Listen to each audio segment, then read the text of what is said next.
hello, JNUC enjoyers of the world. Welcome to Almost Zero Touch. I am Sean Rabbit. You may have seen me in such major motion pictures as How to Deploy Jamf Connect in the previous 2 years. Believe it or not, you're not going to be listening to me this year, telling you how to do it. It's great. I'm joined here today by Kat Garbus and Richard Purves of The Real Real. And we are going to chat about zero-touch deployment today, but in the real world where someone's actually done it before. Hi, Kat. It seems like we were just here a moment ago. Sean. When they all get recorded one after the other like this, it's like we just never leave. So you might have actually seen the two of us just a few before, depending on how you're watching these videos. Yes, I feel like we should have done something with chronological order where it's like, choose this adventure. You could choose your own, but this is the recommended adventure. So for those of you who did see our session, Zero Trust starts with Zero Touch. This is the companion slide to this session where we started. If you haven't seen that session yet, I highly recommend maybe you start there, but if you see it afterwards, that's fine. But with the way things are in the current landscape, I feel a little like Mugatu right now from Zoolander, where it's like Zero Trust is so hot right now, like everyone's talking about it, and it's the truth, but it's how do we achieve zero trust? So Sean and I put our brains together, but Sean's got the bigger brain in this, and that's his expertise. But just kind of cultivating what I've been seeing from the field and talking to many of our partners and our customers, and of course Sean's experience at Well. We want to give some sort of foundation of this is where to start, but the proof is in the pudding, as we would say. So this is where we really wanted to give some background on where it all started. So Sean, anything to add to that? Well, if you have watched our previous session, you will know for sure that even though it says a paraphrase of a previous customer, this is quite clearly an Abraham Lincoln quote. So we'll continue that gag Totally. into absolutely into this session here. You may have seen in previous JNUCs, specifically the last at least 3 years, on me rambling for a better part of 45 minutes about the deployment of Jamf Connect. But you don't need to listen to me anymore or watch a video. There are fantastic numbers of resources available to you, including this QR code will bring you to a link where I have overwritten how much stuff you would want to do a basic deployment of Jamf Connect as a zero-touch enrollment system. Now, that being said, your favorite Jamf account executive would love to also help take your money. I mean, introduce you to our professional services team. So if you did want to skip to the end and just have someone do the stuff for you, you can do that too. You can pay somebody. We're more than happy to help you. But if you want to do it yourself, here is the guide to get yourself started. But that's not what you came here for. You came here to listen to someone who's actually done it in real life. So that's where, Kat, we'll talk to you soon. And we introduce Richard from The Real Real. And good morning, good afternoon, and good evening. How are you all both? How are you both doing? I'm living the dream. So, absolutely. And yeah, I have to say that this project was definitely living that. So, my name is Richard Purves. I am the senior macOS engineer for The Real Real, and let's get this party started. So, a little bit about myself, in case you don't know who I am.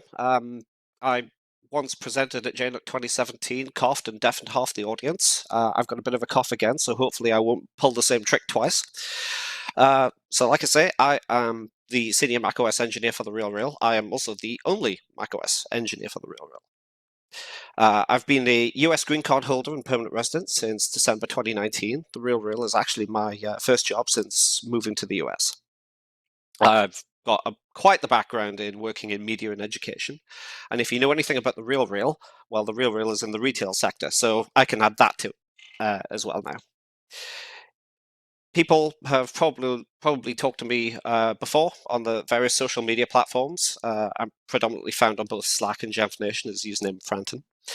I'm also doing a few cool things outside of IT, but we're not going to talk about those today. We'll talk about those another time.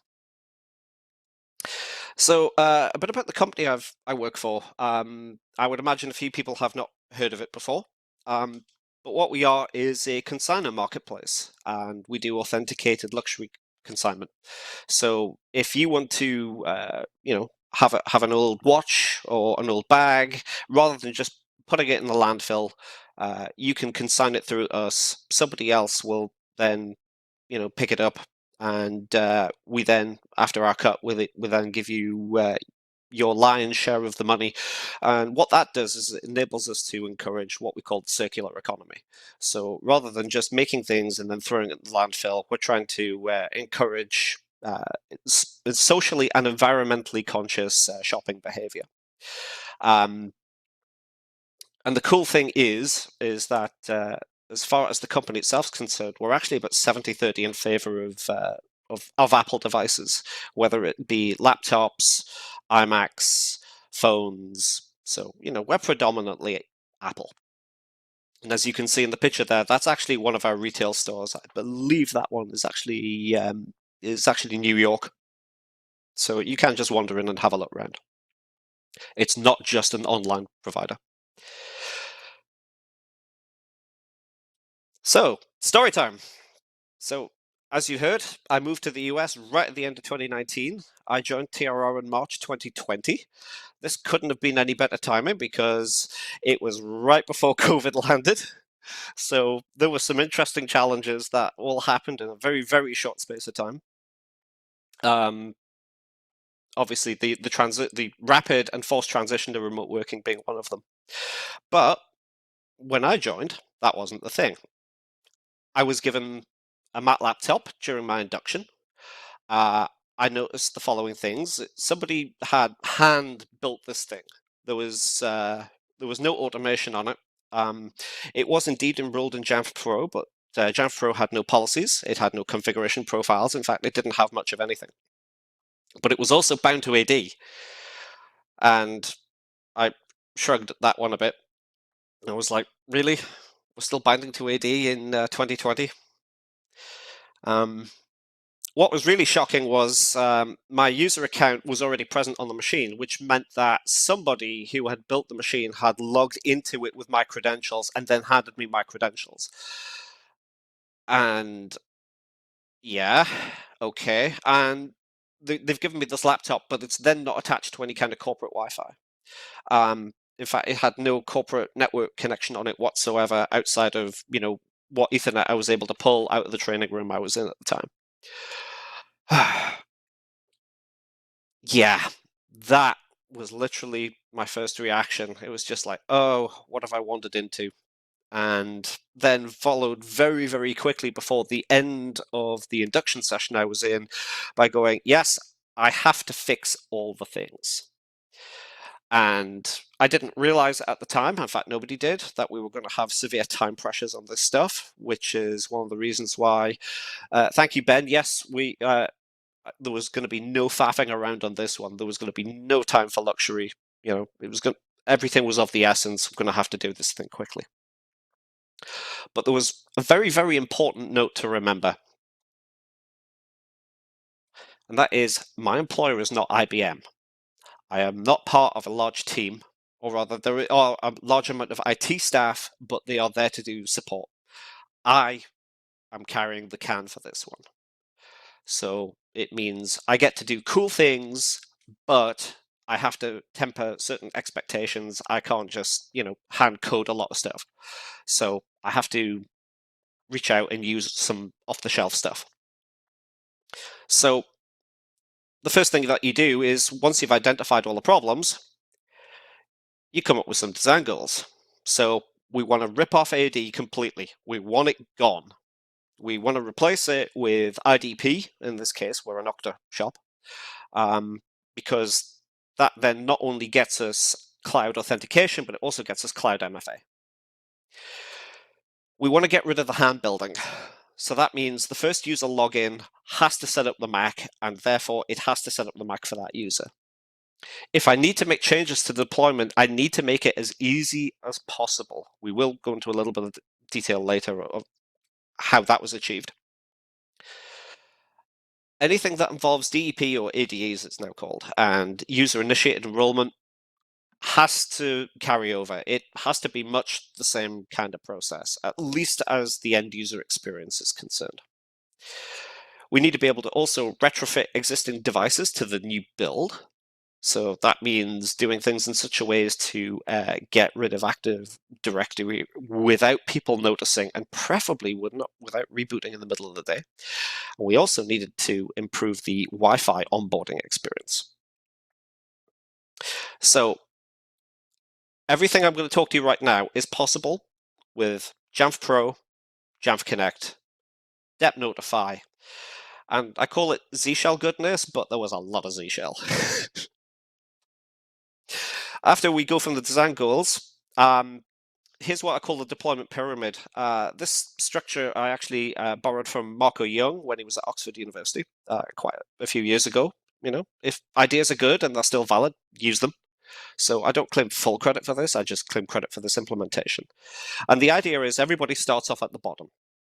So the flat part and the wide part of the pyramid is the software and policies for everybody. No exceptions. We move on from there to the department-specific things, which is the next layer up. In a change to how some people normally do things, the third layer for us is the operating system and the CPU architecture-specific stuff. So if you've got stuff in there that will only run on Apple Silicon, that's where it goes. If you've got stuff in there that will only run on Monterey, that's where it goes.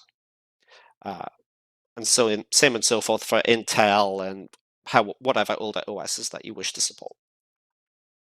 And then finally, on top of that, is the tiny little bit floating at the top is self-service.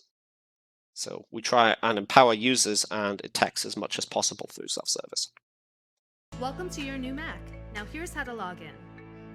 First, we have to connect to the internet. So on the upper right corner, click on the Wi-Fi symbol. If you're signing in from outside the company or from home, find that network and sign in. If you're signing in from within the company, please use the TRR deploy network and enter the password as shown. For the username, enter your first last name, and for the password, enter that temporary password located in your welcome letter. It is case sensitive, so make sure you copy it exactly. Don't worry, this is only temporary. Now when the Okta login window appears, your email should automatically be filled out, and you just need to enter the temporary password under password. Check the Remember Me box and hit sign in. You'll see the prompt to configure your multi-factor authentication, so hit Configure Factor and enter the phone number you want the code to go to. As an option, you can set up Okta Verify or Google Authenticator in addition, but it's not necessary. Then hit Finish when you're done. And here is where you're going to set up your password. So enter the temporary password, which was that password from the welcome letter. And for your new password, make sure it's 15 characters, there's no parts of your name within the password, and contains a special character. Now Okta will launch. Hit Done and sign into the computer using your first last name and your new password you just made. You'll need to verify again. And now your account is being created on the Mac. Once it's done, you'll see the accessibility window. If you have any physical impairments, you can go ahead and fill this out, or otherwise just hit Not Now. To make your life easy, you may want to set up Touch ID now, or you can set it up later. Go ahead and choose your look. We're going to choose Auto, hit Continue, and watch the magic happen. Now this may take a while, which is why we're just fast forwarding through it. Now that that's done, let's set up the Wi-Fi. If you're setting up from home, choose your home Wi-Fi. If you're setting up from within the company, please choose the TRR network and sign in using your credentials. Ask your manager if you need help with this part. Once you're all connected, you'll see a prompt saying Mac deployment completed. And there's just one more thing we need to do. Click on Open System Preferences, check off the box by Google Chrome and the Remote Support Customer Client. Click Later, go to Input Monitoring, check the same apps again, and hit Quit and Reopen. Now your Mac is all set up. I wish to claim the record for the quickest ever Touch ID, but seriously, that's actually our onboarding video, and we give that to new hires. So that is the system that we now have. So how do we make this happen? So let's start with the DEP stuff, and everything starts with the pre-stage. So it's important to note that lots of people out there like having multiple different pre-stages. I personally don't. I want things to be as automated as possible. I actually have 2 pre-stages, and one's a test machine. Everybody else goes in the main pre-stage. Let's just go through some of the config real quick. So we deliberately tell this thing to create a local administrator account, and then we tell it to skip further account creation. And the reason that we're doing that is because Jamf Connect is going to do that hard work for us. We have some configuration profiles that is deployed to the machine. These are deployed in advance. So we've got one there for the Jamf Connect preferences, and then we've got another one there for the license key. And that just makes updating the license nice and easy every time you come and do a renewal. It's important to note that the scoping on these profiles is set to all computers, all users.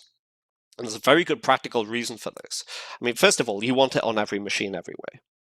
But you need to be able to have those profiles then deploy through Jamf to the machine as well.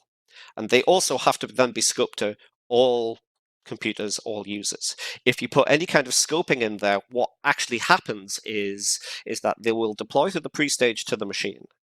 Jamf will then enroll. During the enrollment process, because there is scoping involved and Jamf's doing recons and things, it will actually rip those profiles back off the machine and then put them back on again when it's worked out what it needs to do. Took a while to work that one out, and that just avoids the embarrassing situation of Jamf Connect's installed, the profiles are on there, but Jamf thinks it's 1, not licensed, and 2, doesn't know where to look for Okta. Finally, 2 packages to deploy through the pre-stage. First of all, make sure your distribution point is set to cloud. It has a nasty habit of defaulting to none, and then you wonder why your pre-stage doesn't work. So 2 packages, one for Jamf Connect, which at the time of making the slides was version 2.10, and also a DEP Notify package. Nice and simple. So how do you deal with user-initiated enrollment for those machines that aren't in DEP and aren't in Business Manager? Well, the cool thing is that if it's a modern machine like T2 or higher, you can use configure it for iOS and get these machines and go through the DEP process. But if you've got something a bit older where you can't do that, or somebody's accidentally disowned it, user-initiated enrollment is pretty much what you've got left. So our techs do this. So they take a Mac that's been flattened, has got a fresh OS on it. They go through the setup assistant and they create a local admin account on there. They then go through the user-initiated enrollment process and enroll the computer. What then happens is you get a nice little dialog box pop up that basically says, oh, your machine needs a restart. Machine eventually does restart. You get the Jamf Connect window that we started the video with. They then turn the machine off and hand it to the end user. And then the process is exactly the same as what you've just seen in the video. So how do you make that happen with user-initiated enrollment? Well, you only need 2 policies. So you notice before in the pre-stage, we actually had 2 install packages. Well, in this case, in enrollment policies and on enrollment complete trigger, we have 2 policies. One installs Jamf Connect, the other one installs DEP Notify and has a restart attached at the back end. The critical thing about this is we don't want this to run more than it ever needs to. So scoping, if you notice very carefully in the corner, says all managed devices, but there's also an exclusion scope. And what that is doing is it's looking to see whether or not any kind of deployment has ever happened on this machine before. So if you've gone through DEP, when the machine enrolls, it first of all does a recon and goes, oh, this machine's been going through a deployment process. Therefore, these policies fall out of scope of enrollment complete. They don't run again. If you do this through user-initiated enrollment, well, it hasn't. The things that it's looking for are not there, but they will be after these two packages install. So then it all goes through and it's everything as I've just described. The cool thing about doing this is now that Jamf Pro has the ability to do MDM remote re-enrollment of devices through MDM commands, it means you can silently do that in the background, and then people suddenly don't get their machines redeploying partway through the day. And that is worth its weight in gold. So a little bit of clever scoping, and you've got something that works simultaneously for both DEP and user-initiated enrollment. So going on to the installers, Jamf Connect, our goal is to have one install package. And in this case, one install package to rule them all. I take the existing installer and I wrap it in my own. So with a little bit of glue logic that I wrote, we can control the items in which order, in which order items are installed. We can implement some environment-specific stuff, which I can't show you about, but it enables us to have slightly different config for training room computers and other shared use workstations versus the laptop I'm talking to you now on. The catch with this is I can't use Jamf Pro's update mechanism. It's a real shame, but it's worth it for the flexibility everywhere else. We also include some corporate branding. So if our marketing department, for example, decides that we're going to have a branding change, cool. I just repackage and push out a new version of Jamf Connect. Easy. Inside the package, it looks like this, which is put the Jamf Connect installer into private temp, put the launch agent into private temp, and in one of our own folders, we include the two graphics files that you need in order to make it look nice. Apologies for most of the blackout. Like I said, there's bits that I can't show you. But in the post install for the script, the post install for the package, I should say, you can see that there's two installer commands. The first one installs Jamf Connect, and then the second one installs the launch agent. We also then have some RM commands in order to sort of clean up afterwards. Now, I know that private TMP clears up on a reboot, but you know what end users alike don't like restarting. So you could end up with loads of these things clearing up. So, it's just a bit of cleanup on L3. DEP Notify. So again, like Jamf Connect, we want one installer. We want one to rule them all. And in this case, we don't want any AD binding on it. We want to start the deployment process on the first user login only. We want to get as much configuration actually set within Jamf Pro rather than in any script that DEP Notify itself might run. So we want the minimal amount of changes to this package and to the script contained within it as possible. But we want to, and we also, and I'm getting tongue-tied here, we also want to minimize user interaction with the process. Because if things can be automated, they should be automated. And again, it's pretty simple. Throw DEP Notify in the applications folder. There's a launch daemon in the background.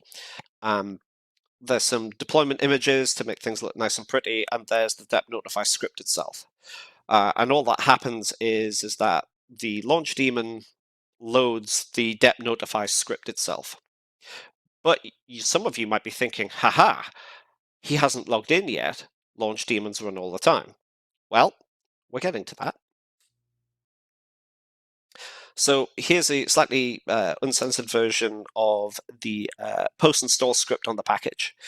One of the weirdo things that I kept finding would happen, it didn't happen all the time, but it happened just often enough to be awkward, would be that the OS would set the quarantine attributes on the files, and you'd have what you thought was a perfect and textbook deployment, and it suddenly wouldn't run. And that's because com.apple quarantine was suddenly on everything. So this is a horrible hack, but it makes sure that that attribute is gone and things will actually run. We look to see if there's a user. If there isn't a user, as in we've detected that we're at the login window or the MB setup user because you're doing an initial deployments there, then we call launchctl bootstrap to load the launch daemon. Otherwise, we just leave it. That sole thing allows us to have the thing automatically active during a DEP type deployment process, but have it not active during a user-initiated enrollment type process. The machine's going to restart anyway, so it's not really necessary. So that little bit of logic there means you can have one package and it does two things. The DEP Notify script itself is I have a very, very custom one. I know some of the fellow speakers at JNUC have seen an earlier version of this, and they took it and ran with it. And to be perfectly honest, my hat's off to them. I think some of the stuff that the Rocket guys are doing is absolutely awesome. But here's my version. So, usual things. First of all, caffeinate the Mac. If you're deploying large amounts of software, you don't want your Mac going to sleep, because going to sleep is all based on user interaction. If you've eliminated user interaction, yeah, it's just going to sit there and eventually time out and go off, and your deployment will just break. We also want to control how and when things happen, so then the next section of code is basically disabling Jamf check-in.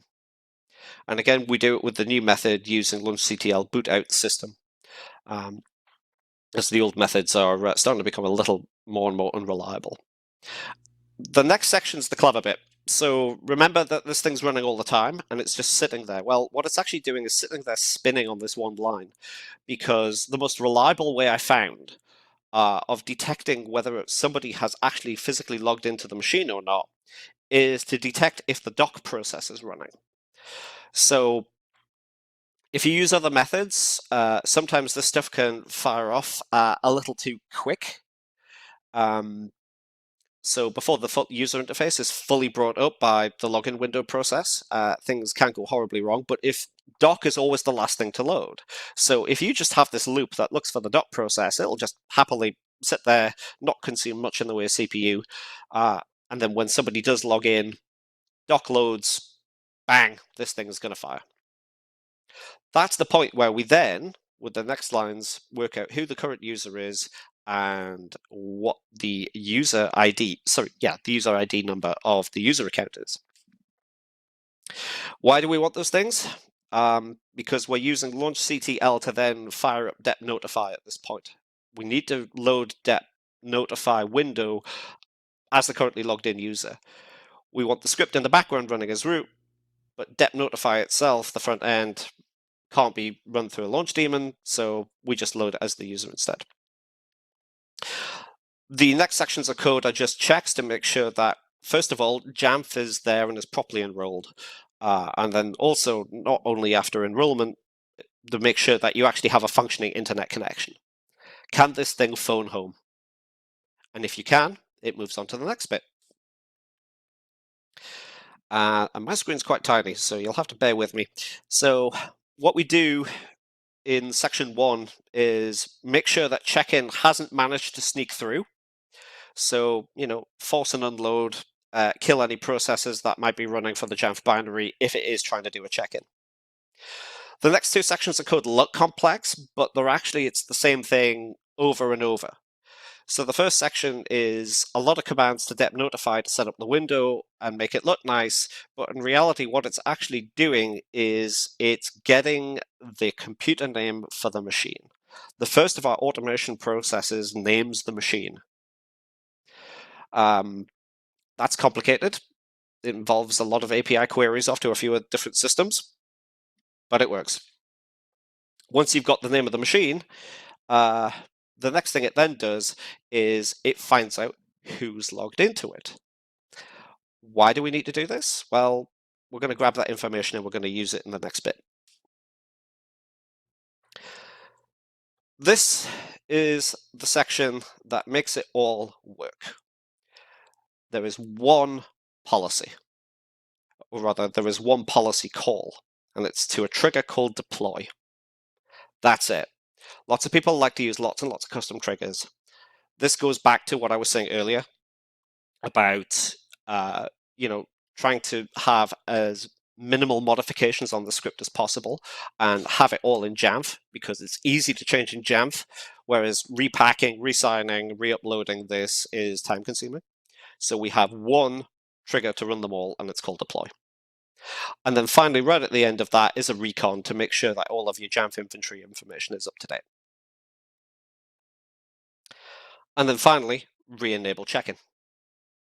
And then let check-in do its thing. Now, why did we want to grab the user information before, as like the second thing that we did before we ran the deploy process? Excuse me. Damn cough.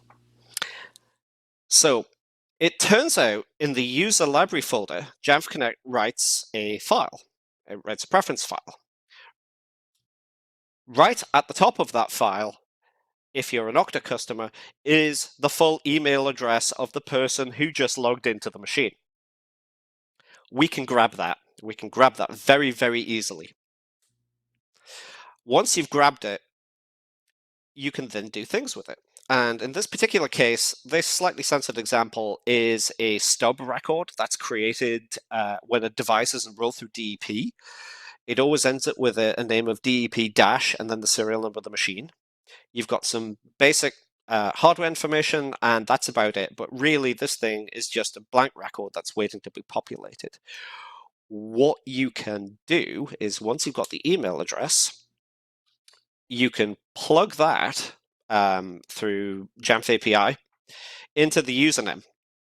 And you can then get Jamf to do a lookup for that information against, say, Okta's Cloud LDAP.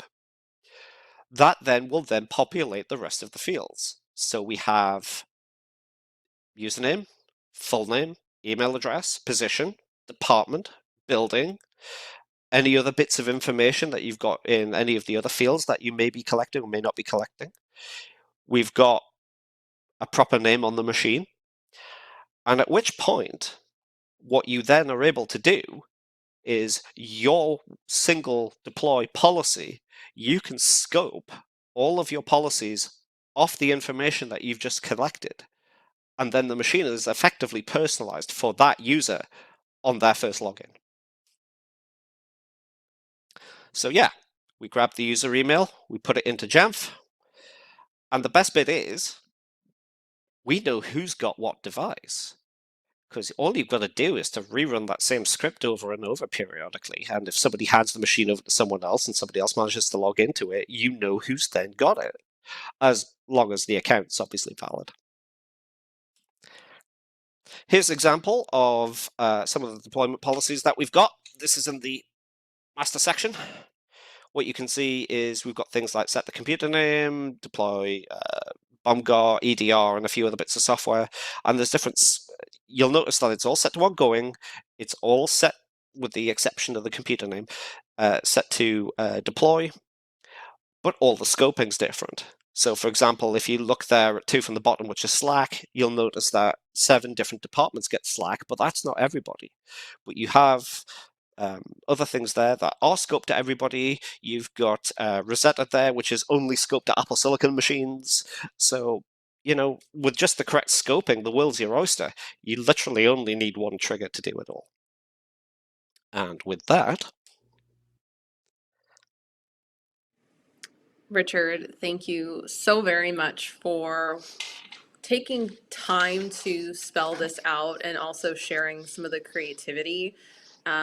I loved the onboarding video. I think more organizations could leverage that customization, and you truly maximized it. I'm so appreciative of you also walking through how you're leveraging DEP Notify, some of the Jamf Pro deploy policies with Jamf Connect. Sean and I can talk about this in theory all the time and be like, here's the basics, here's what to do, but to have someone take the time to be like, yes, this does work, and here's what I'm doing, is so very appreciative. So I'm certain we're going to have a lot of questions. Yeah, and the cool thing is, I mean, I've obviously demonstrated that with the use of Jamf tools and DEP Notify, but there are other notification systems out there equally as free. Those things could be equally used in its place. This is the brilliant thing. The world is your oyster. It truly is. I'm certain you've inspired some people listening to further explore this. I'm a believer of seeing is believing. And there's a lot to unpack here. So if you have to watch this session a few times, that's totally understandable. And, we'd be happy to take some questions. But I do have a few right now. What would you say was the biggest challenge you ran into in the environment and getting all of this off the ground? Well, it's funny you should mention that because that's what the next few slides are about. So there were problems. I would like to pretend this was completely smooth sailing, but I wish it was. So you might have noticed at the end of the deployment video, our corporate Wi-Fi is username and password based. Anyone who was really paying attention noticed that the certificate had to be approved for that Wi-Fi. So because we have self-assigned certs on the Radius server, and it's not something I've been able to get at and fix yet. If you had public certs on your Radius, there's a chance that Jamf Connect at the login window can be used to connect to username and pass 802.1x Wi-Fi. But with self-assigned certs, trust records have to be stored inside the keychain. Well, the problem is at the login window, there is no keychain. So it doesn't matter what we did, it just doesn't want to work for us. So our solution was we came up with a separate deployment network. And that was also evidenced in the video. That's our TRO deployment network. So a lot of work to, first of all, get it around the company to make sure that it only accesses the bits that we allow you to access, because as per Apple's recommendations, it's just a WPA2 network. So lots of filtering, lots of firewalls. And yeah, Nick Cage sums it up there. Thank you, Nick. I appreciate all the Nicolas Cage imagery throughout. I think he's such a maligned actor. Follow-up question though, was there anything specific that had been discovered about your choice of Okta as an IDP with Jamf Connect? Not especially. I mean, this isn't covered in the slides, but one of the things that we did was we used a blog post from someone who works for Jamf. Thanks, Frederick. So that we could make sure that most people by default do not have admin rights, but a certain subset of people do have admin rights. That was more Okta config than anything else. It was actually ridiculously easy with the right key commands to get those to work in the Jamf Connect preference. There were some other things though, and it's the Okta temporary password. And I've seen a few people online get caught up by this one. So they were saying things like, "Oh, you can't provision users on the Jamf Connect login window. Oh, you can't change passwords." Well, cast your mind back to the video. That's exactly what we're doing. So, yeah, you start off with, in our case, a 15-character completely random password. That's frankly a bit of a pain to type in, but there's not much I can do about that. But the first thing you do is you consult the Jamf Connect admin guide, because what you notice is in the configuration, there is this thing called the help URL. And all the help URL you do is you give it the address of your Okta IDP. So that's what we did. We pointed it at that, and then we got all of this extra onboarding stuff as kind of like a bonus. It was one of those things where we put it in for a different reason during the Jamf Connect 1 days. It got ported over to Jamf Connect 2, and we just got this added side benefit of, yep, users can literally provision themselves the first time they ever attempt to log in, as long as they've got a network connection. It's pretty awesome. I love that. And it kind of brings upon the thought, I mean, these last 2 years have brought a lot of changes. You Yeah. know, one of the questions I have for you that I'm sure people listening in may be able to relate to, but, you know, one day we're in an office within the four walls of it, and the next we were all pretty much home. It went pretty smoothly for us here at Jamf. Did the drop ship and work from home environment bring any new problems to your workflow? My workflow basically landed just in time. We found ourselves inadvertently, as a result of a lot of this work, in a far better position than most places. We were getting rid of AD. It provided the impetus to switch to the system a little quicker than I would have liked, but we didn't get bit with it, which was pretty awesome. It helped that I've done this kind of thing before for a couple of previous organizations. There was one thing, and this is has been a problem to this day, and that was when we were drop shipping stuff. Initially, we were drop shipping machines straight out of the box. And what you find is that certain people who are quite creative or somehow manage to hit the right buttons manage to skip the bit where you attach the thing to Wi-Fi and it goes off and it phones home to Apple and gets all the DEP stuff. The end result was we ended up with people who were managing to enroll our machine. You know, they're managing to skip the DEP part of the enrollment, and then of course we're then got no support tools, and we're having to talk people over the phone on how to deal with this. So the solution turns out to be non-technical, and that was we took a leaf out of the user-initiated enrollment book, which is IT gets the machines in, we take it out of the box, apply our asset tags, we run it through the setup assistant all the way through to the login screen, and then we turn it off and give it to the user. And that's why we call it almost zero touch. There's a tiny amount of touching that we haven't been able to get rid of yet. Now, in the future, because you'll notice that there is this thing there for future macOS versions.